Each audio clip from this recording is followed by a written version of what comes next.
दोस्तों, मैं आपको एक रियल कहानी बताने जा रही हूँ जो यूपी के एक छोटे से गांव की है, जिसमें एक रोहित नाम का एक अनाथ लड़का रहता था और वो अनाथालय में पढ़ाई करता था, वहीं रहता था। धीरे धीरे दिन बीतते गए और रोहित बड़ा होता गया। बड़ा होकर रोहित का ग्रेजुएशन कंप्लीट होने के बाद में वो रोहित फौज की नौकरी पा गया। फौज की नौकरी करने के लिए रोहित कारगिल चला गया। वहाँ फौज की नौकरी करने लगा। वहाँ रोज़ ड्यूटी अपनी करता था और उसके जो पर मंथली पैसे आते थे, रोहित अपने पैसे कभी अपने खाते से नहीं निकलवाता था, क्योंकि उसको पता था कि मेरा कोई अपना नहीं है, ना ही तो मेरा कोई माँ बाप है।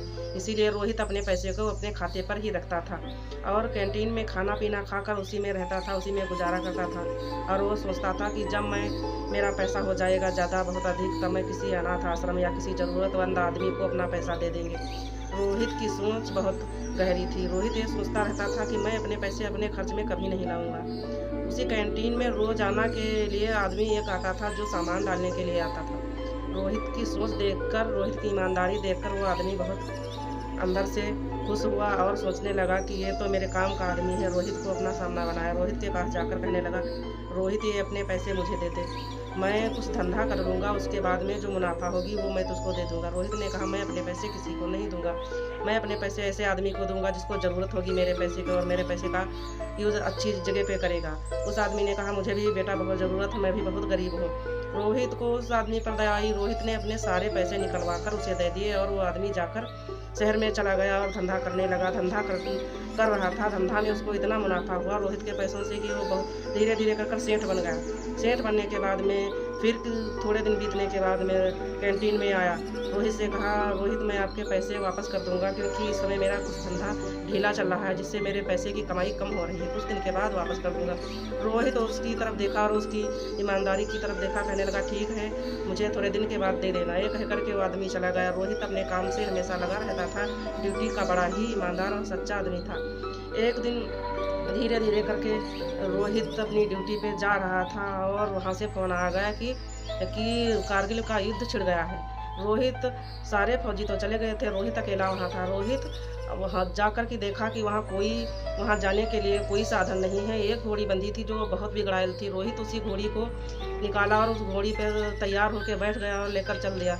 रोहित वहाँ जा रहा था कारगिल पे युद्ध के लिए और वो घोड़ी इधर उधर को भाग रही थी। रोहित उसकी तरफ इशारा करके और लगाम खींचता रहा, पर घोड़ी अपनी आदतों से बाज नहीं आई। वो बराबर इधर उधर को ही भागती रही। रोहित उससे परेशान हो गया।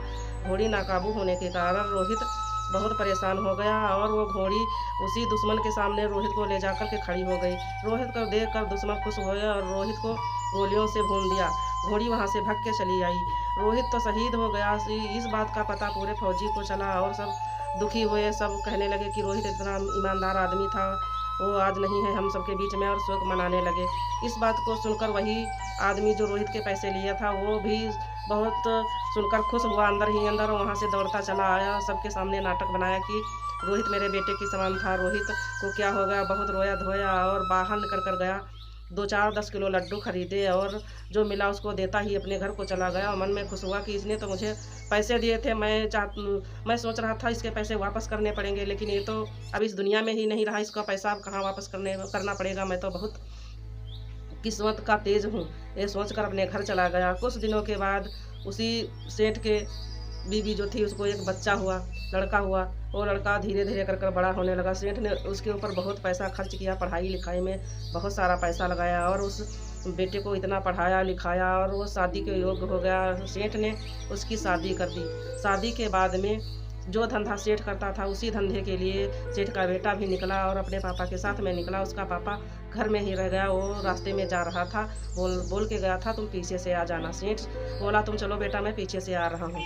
इधर वो जा रहा था सेठ का बेटा और अचानक उसके सर में दर्द हुआ, चक्कर आया, रोड पे गिर गया। उसके बाद में देखा वो लोगों ने कि ये तो सेठ का बेटा है और रोड पे चक्कर खा के गिर गया है, तो बहुत परेशान हुए और सेठ को फ़ोन किया। सेठ वहाँ जब तक आया तब तक लोगों ने उसको हॉस्पिटल में एडमिट करवा दिया और उसका इलाज चलने लगा। सेठ गया हॉस्पिटल में जाकर पहुंचा और कहने लगा, मेरे बेटे को क्या हो गया। डॉक्टर ने कहा, इसका कुछ दिमाग से अटैक हुआ है, इसीलिए आपका बेटा बेहोश हो गया था। सेठ बोला, मेरे बेटे में जितना पैसा लगे उतना लगा देना, मैं पैसे वाला हूँ, मैं जितना कुछ लगेगा लगाऊंगा, लेकिन मेरा बेटा जल्दी ही ठीक हो जाए। डॉक्टर ने कहा, मैं तो ऐसा ही करूँगा। फिर धीरे धीरे करके 1 महीने तक डॉक्टर उसका इलाज करते रहे, उसका कोई फ़ायदा नहीं हुआ। उसके दिमाग का जब सिटी स्कैन हुआ, उसमें उसको ब्रेन कैंसर निकला। डॉक्टरों ने सेठ से कहा तुम्हारा बेटा तो बहुत गंभीर हालत में है, इसके तो अंदर जो दिमाग में है ब्रेन कैंसर बन चुका है, इसे ठीक करना तो मेरे बस के बाहर है। सेठ रोने धोने लगा और जो कुछ उसके पास था बेच बाँच कर लेकर आया, डॉक्टरों को दिया और जो कर्जा ले लिया, ब्याज ले लिया, बहुत सारा पैसा लेकर डॉक्टरों को दिया और सारा पैसा सेठ के बेटे में लग गया और सेठ का बेटा ठीक नहीं हुआ। एक दिन सेठ का बेटा अपनी दम तोड़ दी और यह देखकर सेठ बहुत चिंतित हुआ। सेठ कहने लगा मैंने तो सब कुछ लगा दिया है पर मेरा बेटा मेरे हाथ नहीं लगा। और उसकी पत्नी भी आई और सेठ के बेटे की पत्नी आई, सब रोते रहे, बहुत दुखी हुए दोस्तों। इतना दुखी हुए कि जिसके घर में इकलौता बेटा हो चला जाओ, इस दुनिया से हट जाए तो उसको उसके माँ बाप का क्या हाल होता है। आप लोग सोच लीजिए कि कितना सेठ दुखी हुए।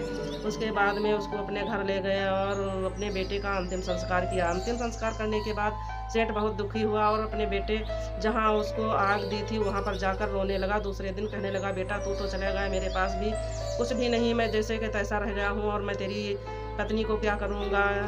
ऐसे ही रो रहा था, उधर से महात्मा आ रहे थे। महात्मा ने देखा सेठ रो रहा है तो महात्मा आकर कहने लगे सेठ तू क्यों रो रहा है, तेरे पास तो बहुत पैसा है, बहुत धन दौलत है, तुझे रोने की क्या ज़रूरत है।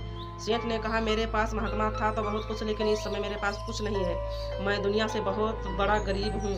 और सोच कर यह कहकर सेठ रोने लगा।